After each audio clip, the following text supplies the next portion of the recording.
Oifelsen in poidiac yn afrwytol fod fin balon o dil bilfan set. Jorgen Monska vaod, a fingo naflut valley panzer. Vaod gleta hot bin gleta kolen, sped op it mon if you'd habit monster conny far habin. Offen für Seike hoten Jufte, Peter Gonsen doofverwet, afa volum. Esko Peter mokken faffe, im Jorgen i baska kod, med fisa viksis. Fumfa eske gas i pot, finjer bin von de fonken, sne Jonsen fit si elbles, Erling kan busse bil.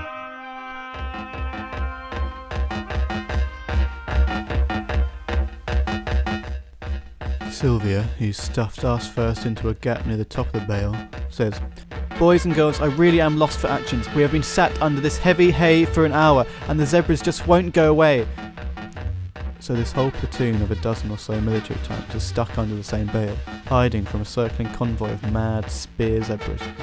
For all the hundreds of people they've had to kill to arrive at this bale, the zebras seem too unpredictable a foe to get around. "They're darting wildly around like darts flung by a drunk," cries Commander Peter. Peter read in a book that they're a special savannah breed, cage trained to strike from infancy to infantry. Sylvia goes, "My ears are ringing and nobody's picking up. I can barely hear myself say this sentence, and I'm only hoping it has thus far been spoken correctly." The other squad members quickly nodded to make her feel better. "How are we going to get out of this field? I certainly did not expect the enemy today to be zebras, and while they're not tanks or people, they sure do know how to gallop." Neville pipes up from an itchy corner. "Sylvia, can you put a cold towel on your hot temper? It's stressing me out." Sylvia, used to verbal tennis, piped down from the ceiling of the bale. "Lose yourself in a trench, Neville. You've got a 1-yard stare, and it's directed straight at my bottom." Neville reacts. "Relax a little, Sylvia. There's nowhere else to look. My square head cannot move for all the surrounding bale." Neville tries to keep his head as still as possible to prove his point. Sylvia gets a eureka moment.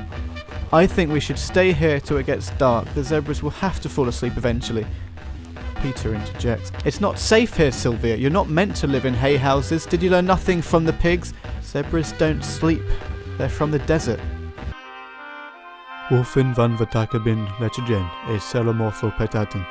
If struggling to come up with any ideas, Neville remembers a lesson learned in training. "My boot camp instructor taught me that if I was ever feeling scary fear, I should sing my war song very, very loudly to encourage healthy morale and confidence. You know what, Commander Neville, that's the first time I've agreed with you in days."